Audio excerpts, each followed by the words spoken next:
जय Hind. Stock market 24/7 में आपका स्वागत है। अभी इस वीडियो में हम बात करेंगे सिल्वर एंड गोल्ड के बारे में। हम इसके वीडियो में पूरी डिटेल में बात करेंगे सिल्वर गोल्ड की 100 ईयर प्राइस चार्ट के बारे में एंड सिल्वर का प्राइस चाइना में 17% क्यों राइज किया है उसके बारे में। वीडियो को प्लीज़ लास्ट तक देखना एंड अगर आप इस चैनल पर नए हो तो इसको सब्सक्राइब कर लें और वीडियो को लाइक कर लें। सिल्वर का ETF निफ्टी में आज 15% क्रैश कर गया, ऑलमोस्ट 17% तक नीचे गया था और अभी थोड़ा सा रिकवर किया, बट 16% क्रैश कर गया और कल भी 12% नीचे गया था। अगर आपने अभी अभी सिल्वर में निवेश किया तो आप अच्छे खासे नुकसान में होगे, बट अगर आपने 1-2 साल पहले सिल्वर में निवेश किया होगा तो आपका प्रॉफिट भी काफ़ी अच्छा होगा। अब मैं आपको एक कॉन्टेक्स्ट के लिए बता दूं कि इस वीडियो में मैं बात करूंगा गोल्ड एंड सिल्वर के 100 ईयर प्राइस चार्ट के बारे में आगे। उसके लिए मैं पहले बता दूं कि वो सारे चार्ट्स जो होंगे वो होंगे डॉलर फॉर्म में। आज की डेट में $1 is equal to 91 Indian rupees चल रहा है और 1950 में $1 is equal to 4 Indian rupees था। इंडिया का रुपी 20 गुना डेप्रिशिएट हो गया।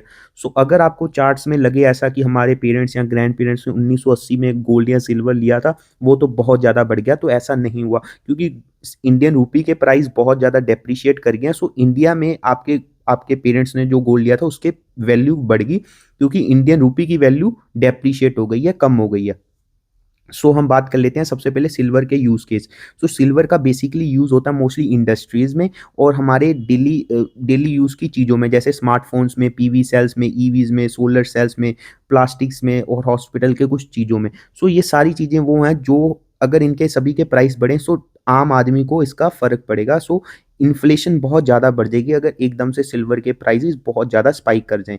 कोई भी कॉमोडिटीज हो, सिल्वर नहीं, चाहे सिल्वर, चाहे क्रूड ऑयल, आयरन, कॉपर, कुछ भी हो, इन कॉमोडिटीज का अगर प्राइस बढ़ते हैं तो बहुत इन्फ्लेशन पर इम्पैक्ट पड़ता है, जिसके आम आदमी की जिंदगी में इम्पैक्ट पड़ता है।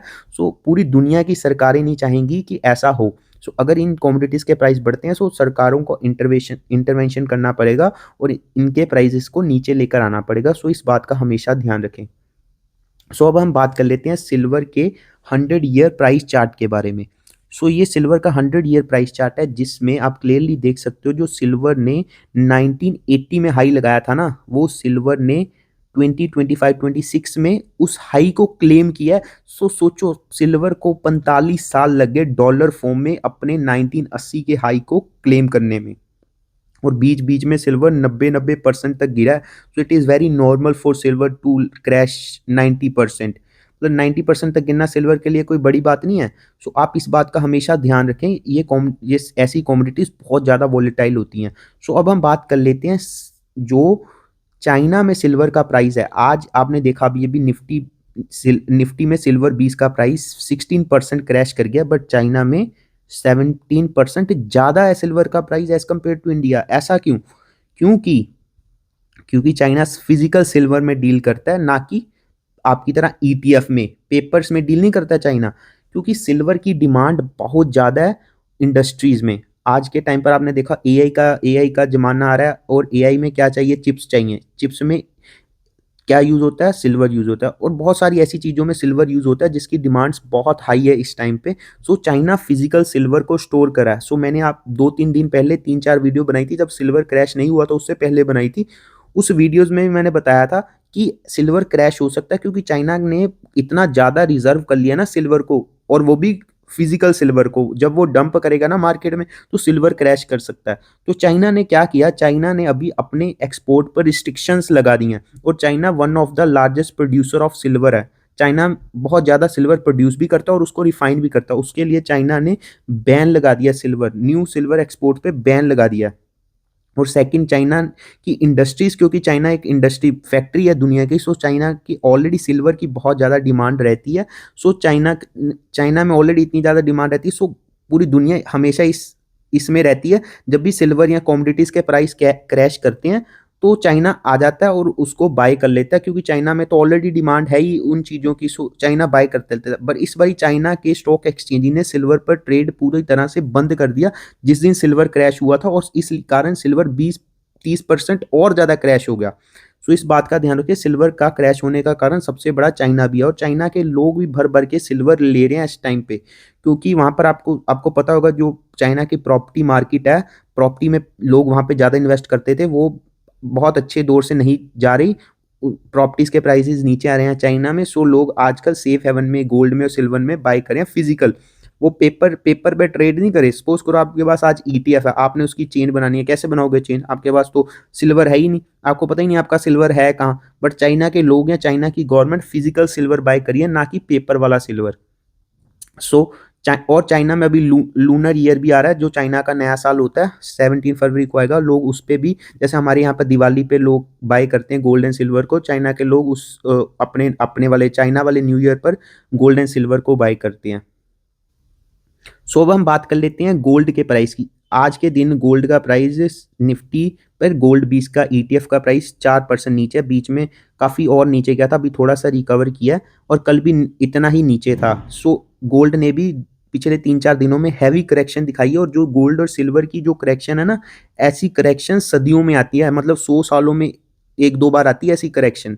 सो इतना ज़्यादा गिरना इनका इट्स नॉट नॉर्मल, ये हार्डली ये सिल्वर तो चलो फिर भी 4-5% का मूवमेंट दे देता है, बट गोल्ड हार्डली 2-3% की मूवमेंट देता है, और पिछले एक हफ्ते से गोल्ड 10-10% की मूवमेंट दे रहा है, जो कि बिल्कुल भी नॉर्मल नहीं है। सो अभी हम बात कर लेते हैं गोल्ड के 100 ईयर प्राइस चार्ट के बारे में। सो आप क्लियरली देख सकते हो, जो गोल्ड ने 1980 में हाई लगाया था ना, वो गोल्ड को उस हाई तक पहुंचने के लिए गोल्ड को लगभग 25 साल लगे, 2007 तक, और 2008 में जाकर गोल्ड ने उस हाई को तोड़ा था। सोचो, डॉलर फॉर्म में गोल्ड को 25 साल लग गए अपने हाई तक पहुंचने के लिए। और 1971 ये वो वाला टाइम है जिसके बाद 1971 से 1980 तक गोल्ड एकदम स्पाइक किया था, जब अमेरिका की गवर्नमेंट ने डॉलर को कहा था कि अब से ये गोल्ड से पैग नहीं होगा, तब ये गोल्ड स्पाइक किया था 1971 में, और 1980 तक एंड पूरी पीक तक चले गया था। सो जो भी चीज बढ़ती है उसका गिरना, मतलब जितनी तेजी से बढ़ती है उतनी तेजी से वो गिरती भी है, इस बात का हमेशा ध्यान रखें। बट गोल्ड जो है ना, गोल्ड इसलिए सेफ हेवन काउंट किया जाता है उसको, ये देखो 19 जैसे 2000 में फाइनेंशियल क्राइसिस आया था, तब गोल्ड का प्राइस बढ़ गया था, और 2020 में कोविड आया था, तब भी गोल्ड का प्राइस बढ़ गया था। सो इसलिए, क्योंकि गोल्ड आरबीआई के रिजर्व्स में और जितने भी सेंट्रल बैंक्स के रिजर्व में है। सो सोचो आप और मेरे पास कितना ही गोल्ड होगा, ज़्यादा से ज़्यादा 1 किलो। 1 किलो भी बहुत ज़्यादा कह दिया, बट बहुत कम ही होगा लोगों के पास गोल्ड, 1 किलो नहीं होने वाला किसी के पास, अगर किसी के पास है भी तो चलो बढ़िया।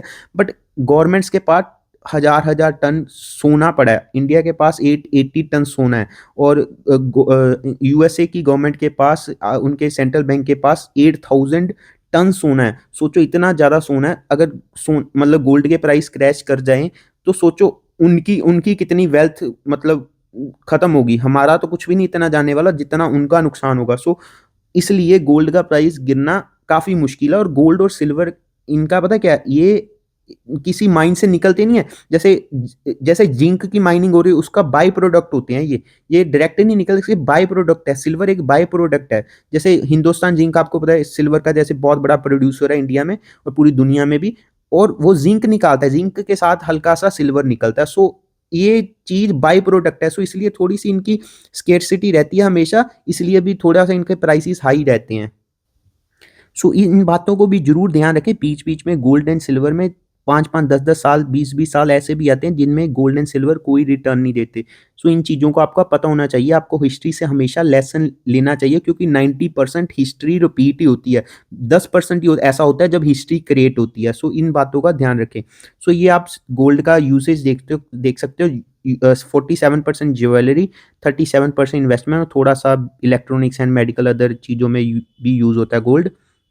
एंड गोल्ड के ईटीएफ ने भी पिछले 1 सालों में काफ़ी अच्छे रिटर्न्स दिए हैं। अगर आपने पहले 1 साल या 1 साल से ज़्यादा आपने होल्ड किया होगा तो आपको अच्छा खासा बेनिफिट हुआ होगा।